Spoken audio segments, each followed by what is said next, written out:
Hello नमस्कार दोस्तों, मैं हूं राजीव और आप देख रहे हैं झारखंड अपडेट। दोस्तों चलिए शुरू करते हैं आज के इस करंट अफेयर्स के सेशन को।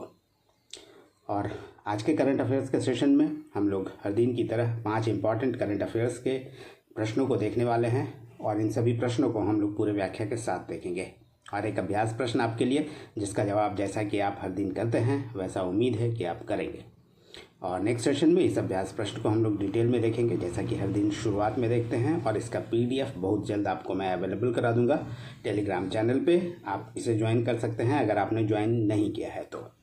डिस्क्रिप्शन में लिंक अवेलेबल है। तो चलिए शुरू करते हैं आज के 25 मार्च के करंट अफेयर्स के सेशन को, जो कि झारखंड से रिलेटेड है। दोस्तों शुरुआत पिछले वीडियो के अभ्यास प्रश्न से, जो मैंने पूछा था। प्रश्न था 38वें राष्ट्रीय खेल के उद्घाटन समारोह में झारखंड के ध्वजवाहक कौन थे? सरिता कुमारी, राणा प्रताप, दीपिका कुमारी या मनीष मुंडा? दोस्तों ये खिलाड़ी हैं मनीष मुंडा, जो कि एक अंतर्राष्ट्रीय वुशु खिलाड़ी हैं। आइए दोस्तों इसके बारे में भी थोड़ा डिटेल में जान लेते हैं। आपको बता दें कि 38वें राष्ट्रीय खेल का जो आयोजन किया गया था वो देहरादून में किया गया था, उत्तराखंड में। 28 जनवरी से 14 फरवरी के बीच 2025 में इसका आयोजन किया गया था। और उद्घाटन समारोह में झारखंड के जो ध्वजवाहक थे वो मनीष मुंडा थे, जो कि प्रसिद्ध वुशु खिलाड़ी हैं। और नेशनल गेम्स कोऑर्डिनेशन कमेटी के चेयरमैन इस दौरान डॉक्टर मधुकांत पाठक थे और chief D mission Shivendra Dubey थे। इसके अलावा झारखंड 18 खेलों में पार्टिसिपेट कर रहा था और लगभग 250 खिलाड़ी और अधिकारी ने इस राष्ट्रीय खेल में पार्टिसिपेट किया था।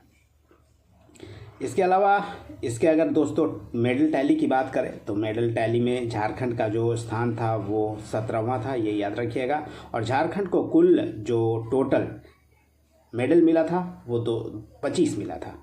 आपको ये भी याद रखना है कि पिछले बार 37वें राष्ट्रीय खेल में भी झारखंड को 25 पदक ही मिले थे।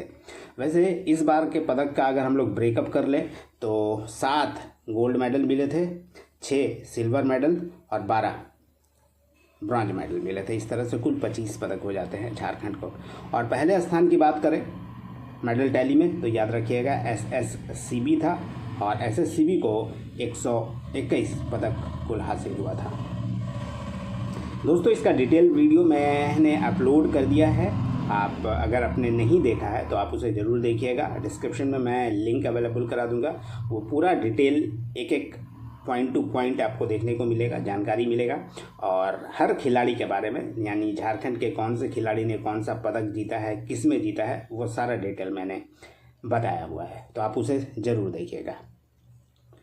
तो चलिए दोस्तों अब आगे बढ़ते हैं और देखते हैं कुछ नए प्रश्नों को जो झारखंड करंट अफेयर से रिलेटेड है। इसमें जो पहला प्रश्न है, झारखंड के आर्थिक सर्वेक्षण रिपोर्ट 2024-25 के अनुसार झारखंड में 2023 में विदेशी पर्यटकों की संख्या लगभग कितनी थी? 1.2 लाख, 1.9 लाख, 2.9 लाख या 3.9 लाख? दोस्तों लगभग 2023 में जो विदेशी पर्यटक आए थे 1.9 लाख थे। ऑप्शन बी इसका सही उत्तर है। आइए इसके बारे में थोड़ा और जान लेते हैं कि घरेलू पर्यटक कितने थे और विदेशी पर्यटक पिछले 2-3 वर्षों में कितना झारखंड में आए हैं। इकोनॉमिक सर्वे रिपोर्ट 2024-25 का जो पेश किया गया था उस दौरान इसकी घोषणा की गई। ये बताया गया सदन में कि राष्ट्रीय पर्यटकों की जो संख्या थी, यानी घरेलू पर्यटकों की संख्या जो भारत में रहते हैं और झारखंड घूमने आए थे, 2021 की बात करें तो 3.34 करोड़ लोग जो भारतीय पर्यटक थे वो झारखंड आए थे। 2022 में ये संख्या बढ़ी थी, 3.83 करोड़ हो गया था। और 2023 में 2022 की तुलना में थोड़ा घटा था और ये था 3.58 करोड़। दोस्तों 2021 से 23 की तुलना करें तो ये जो बढ़ोतरी थी ये लगभग 7.18% थी, यानी लगभग 7%। और विदेशी पर्यटकों की अगर हम लोग बात कर लें तो 2021 में 1637 पर्यटक आए थे जो फॉरेनर थे, जबकि 2023 की बात करें तो संख्या में काफ़ी बढ़ोतरी हुई थी। 1,89,261 पर्यटक 2023 में आए थे। अगर 21 से 23 की तुलना करें परसेंटेज में बताएं दोस्तों तो ये लगभग 11,461% हो जाता है। तो दोस्तों ये जो डेटा है ये विधानसभा में पेश किया गया था, बताया गया था आर्थिक सर्वेक्षण रिपोर्ट के दौरान, और ये डेटा काफ़ी इम्पॉर्टेंट हो जाता है, तो इसको आप ज़रूर नोट करके रखिएगा। काफ़ी इम्पॉर्टेंट डेटा है ये।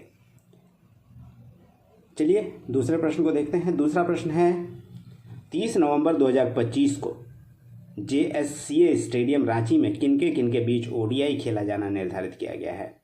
India versus south Africa, India versus Australia, India versus New Zealand या इंडिया वर्सेस बांग्लादेश। दोस्तों आपको बता दें कि JSCA स्टेडियम रांची जो इंटरनेशनल स्टेडियम है उसमें इंडिया वर्सेस साउथ अफ्रीका का मैच शेड्यूल्ड किया गया है। BCCI के द्वारा ये शेड्यूल जो जारी किया गया है उसके अनुसार 30 नवंबर को भारत और दक्षिण अफ्रीका के बीच रांची में ये वनडे इंटरनेशनल मैच खेला जाएगा। आपको बता दें कि इंडिया और साउथ अफ्रीका के बीच ये रांची में 30 नवंबर को ये मैच खेला जाना है, और 3 साल के बाद फिर झारखंड को ODI का ये मैच मिला है रांची को।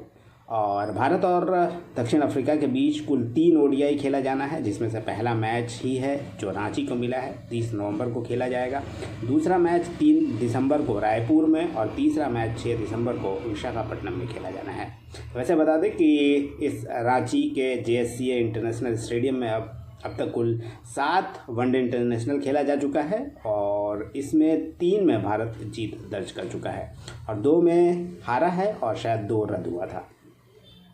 तो ये था दोस्तों प्रश्न नंबर 2। चलिए प्रश्न नंबर 3 देखते हैं। प्रश्न नंबर 3 है झारखंड के जवान किशोर बाड़ा निम्नलिखित में से कहाँ शहीद हुए?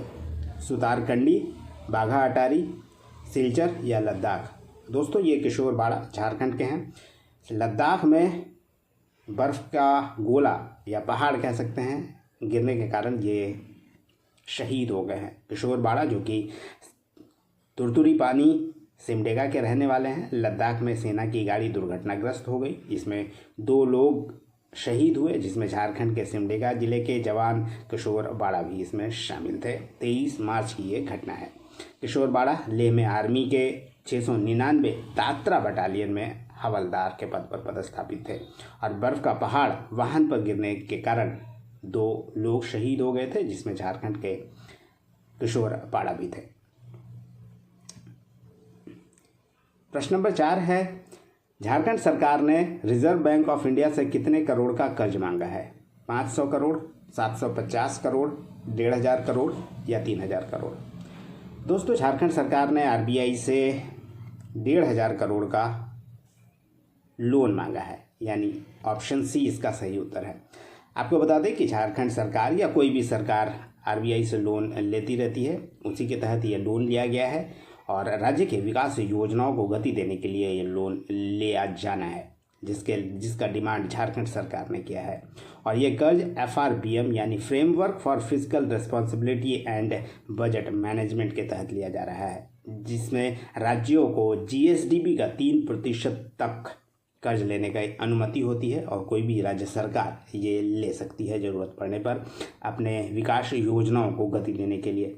वैसे लोन पे जो ब्याज देना होगा इंटरेस्ट वो 6.92% के हिसाब से देना होगा, और 3 साल के अंदर ये कर्ज भी चुकाना होगा। अगर झारखंड को ये मिलता है 1500 करोड़ रुपए का ये लोन, तो यह लोन मुख्य रूप से बुनियादी ढांचे के विकास यानी बेसिक जो इंफ्रास्ट्रक्चर है उसके लिए, सामाजिक कल्याण जो वेलफेयर स्कीम्स झारखंड सरकार द्वारा चलाई जा रही है, और अन्य सरकारी परियोजनाओं में निवेश के लिए ये ऋण लिया जा रहा है रिजर्व बैंक ऑफ इंडिया के द्वारा, यानी रिजर्व बैंक ऑफ इंडिया से मांगा गया है। प्रश्न नंबर 5 है कराटे एसोसिएशन ऑफ झारखंड का नया अध्यक्ष कौन निर्वाचित हुए हैं? नंदजी प्रसाद, नौशाद खान, राकेश कुमार एक्का या संगीता दास? दोस्तों ये है नंदजी प्रसाद। दोबारा ये चुने गए हैं नंदजी प्रसाद कराटे एसोसिएशन ऑफ झारखंड के अध्यक्ष।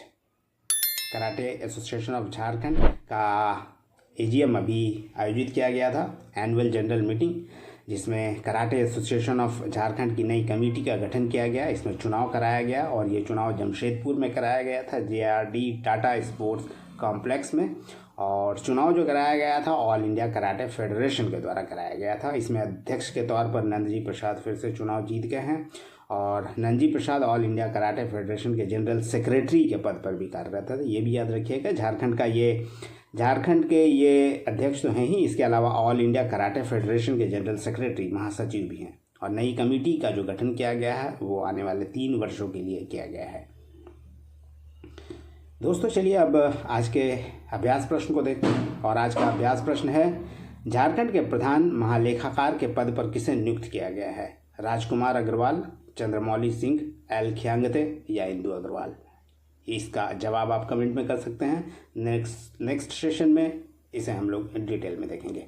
तो दोस्तों ये था आज का सेशन, उम्मीद करता हूँ पसंद आया होगा। धन्यवाद, फिर मिलते हैं नेक्स्ट सेशन में। तब तक जुड़े रहिए और देखते रहिए झारखंड अपडेट। धन्यवाद दोस्तों।